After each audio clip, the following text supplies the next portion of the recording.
Hello दोस्तों, मैं सी अभिनव आप सबका स्वागत करता हूं मेरे चैनल टेक सॉल्यूशन पे। जनरली मैं वीडियो बनाता था टीडीएस पे, लेकिन आज मैं आपके लिए लेकर आया हूँ टीसीएस का। क्योंकि 1 अक्टूबर 2020 से एक नया सेक्शन आ रहा है टीसीएस में, जो कि बहुत इंपॉर्टेंट है आप सबों के लिए। तो चलिए हम बिना देर किए अपनी वीडियो स्टार्ट करते हैं। TCS TCS basically known as tax collected at source. जहाँ टीडीएस में क्या होता था, अगर आपको एक्सपेंडिचर करते हो तो आपको पेमेंट करने से पहले उस पर टीडीएस काटना होता है। लेकिन इन अ केस ऑफ टीसीएस, अगर आप किसी को सेल कर रहे हो तो सेल पे टीसीएस भी आपको, जैसे आप सीजीएसटी आईजीएसटी कलेक्ट करते हो वैसे टीसीएस भी कलेक्ट करने हैं। तो कुछ सेक्शंस हैं जिसके बारे में अभी बताऊंगा। टीसीएस का जो सेक्शन है 206C है।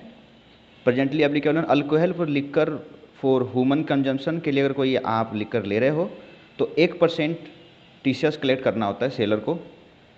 अगर आप तेंदू लीव्स बेचते हो तो 5% टीसीएस आपको कलेक्ट करना पड़ेगा बायर से। Timber obtain under a forest lease, कोई फॉरेस्ट लीज पे आपको टिम्बर मिला हुआ है और अब उस टिम्बर को बेचते हो तो आपको 2.5% का टीसीएस कलेक्ट करना पड़ेगा।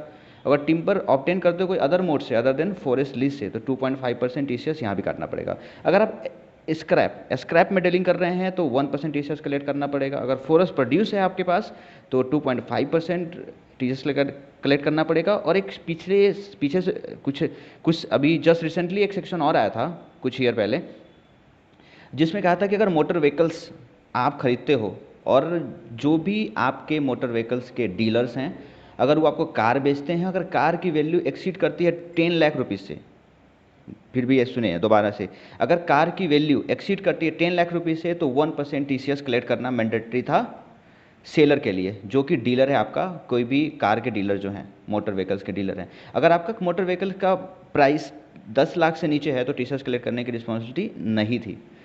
अगर लेट सपोज करो कि आपके पास पैन नंबर नहीं है और नहीं है, तो इन सच केस टीसीएस का जो रेट होगा वो 5% और applicable TCS rate whichever is higher. इसका मतलब है कि अगर आपका पैन नंबर नहीं है तो 5% का टीसीएस आपसे कलेक्ट किया जाएगा। अगर स्क्रैप में डील कर रहे हो तो 1% कटना चाहिए था, लेकिन अगर पैन नंबर नहीं है तो 5% टीसीएस कटेगा। यहाँ पे दोस्तों कोई लिमिट नहीं कि कितना सेल कर रहे हैं आप। अब आते हैं मेन सेक्शन जिसके लिए मैं वीडियो बनाने आया था, सेक्शन 206C1H, जो कि विद इफेक्ट फ्रॉम 1 अक्टूबर 2020।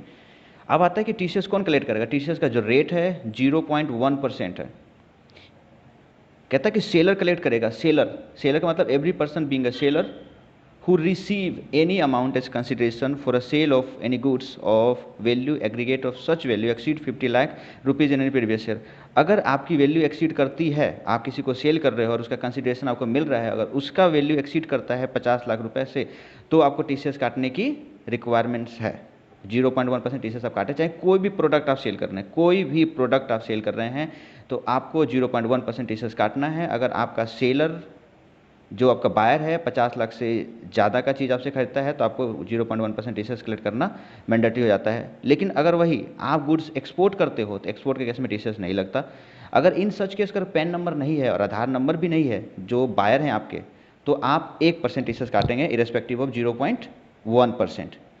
इन्होंने सेलर का मीनिंग दिया हुआ है कि क्या, जैसे मैंने भी पहले बताया कि तेंदू लीज, फॉरेस्ट लीज के अंदर आप टिम्बर है आपके पास, स्क्रैप है आपके पास, मोटर व्हीकल्स है, तो वहाँ पे कंडीशन कोई नहीं था कि सेलर का मीनिंग उन्होंने बोला कि कोई भी हो पर्सन उस पर टीसीएस कलेक्ट करना मैंडेटरी है। लेकिन अगर आप सेक्शन 26C1H में फॉल करते हो तो सेलर आप तभी माने जाओगे अगर आपका प्रीसीडिंग फाइनेंशियल ईयर में, अगर मैं बात करूं, अगर इस साल की 2021 की बात करूं प्रीवियस ईयर की, तो इससे पीछे अगर 18-19 में, सॉरी 19-20 में अगर आपका टर्नओवर 10 करोड़ से ऊपर रहा है तब आपके पर ये सेक्शन अप्लीकेबल होता है। फिर से बताता हूँ, अगर पिछले साल में आपका टर्नओवर 10 करोड़ या उससे ऊपर रहा है तभी आपको ये सेक्शन अप्लीकेबल होगा, अदरवाइज आपके लिए सेक्शन अप्लीकेबल नहीं है। अब इन्होंने बायर का डेफिनेशन दिया है कि क्या जितने लोग परचेज करने का सब पे आपको टीसीएस कलेक्ट करने की जरूरत है, लेकिन इन्होंने कहा नहीं, सब पे नहीं करना। अगर आपको बायर सेंट्रल गवर्नमेंट हो तो नहीं करना, स्टेट गवर्नमेंट हो तो नहीं करना, एम्बेसी हो तो नहीं करना, हाई कमीशन हो तो नहीं करना, लीगेशन कमीशन हो तो नहीं करना, trade representation of foreign state हो तो नहीं करना, और एनी अदर पर्सन, अगर और कोई पर्सन सेंट्रल गवर्नमेंट नोटिफाई करेगी अपने ऑफिशियल गजट में, उस पर भी टीसीएस नहीं काटना। ये एंड था हमारा दोस्तों। तो बेसिकली 206C का 1H कहता है अगर आप किसी को सेल करते हो 50 लाख से ऊपर एक साल में, तो आपको टीसीएस काटना है 0.1%। तब काटना है अगर आपके पिछले साल में, सॉरी, टीसीएस कलेक्ट होता है, काटता नहीं है। जैसे हम सीजीएसटी जैसे लगाते हैं सेल में, वैसे ही टीसीएस भी लगेगा आपके इनवॉइसेस में। अगर आपका पिछले साल में, सेलर का पिछले साल में टर्नओवर 10 या 10 करोड़ से ऊपर हो जाता है, तब आपको ये सेक्शन अप्लीकेबल होता है।